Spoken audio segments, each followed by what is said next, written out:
est Entendez, à tes oreilles, entendez. mais surtout avec, si je puis dire, un grand bouleversement qui se fait sans doute pour la première fois dans notre histoire, à peu près dans tous les domaines, avec une magnitude profondément historique.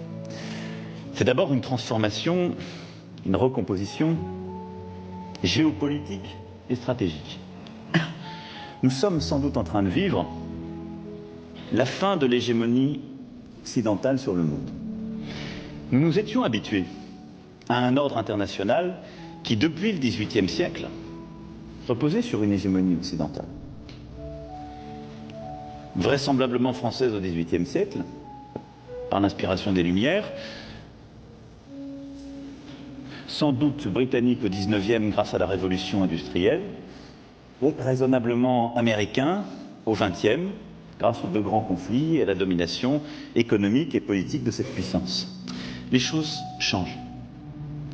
Et elles sont profondément bousculées par les erreurs des Occidentaux,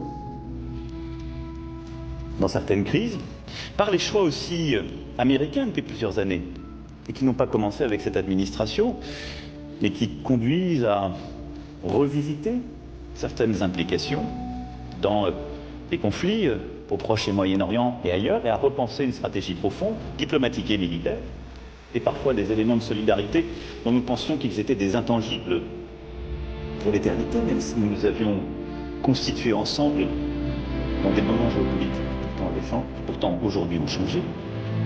Et puis, c'est aussi l'émergence de nouvelles puissances. Nous avons sans doute longtemps sous-estimé l'impact. La Chine au premier rang, et également la stratégie russe, menée, il faut bien le dire, depuis quelques années avec plus de succès. J'y reviendrai.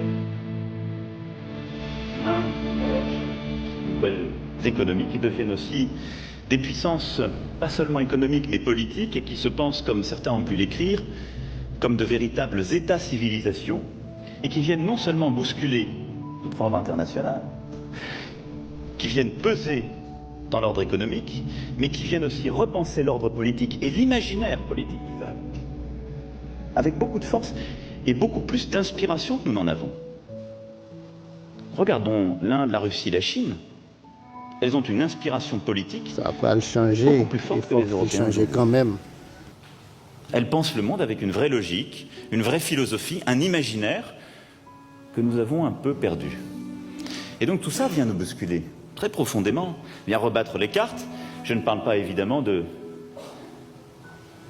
l'émergence africaine, chaque jour confirmée, et qui se traduit aussi là par nos recompositions profondes, et j'y reviendrai aussi.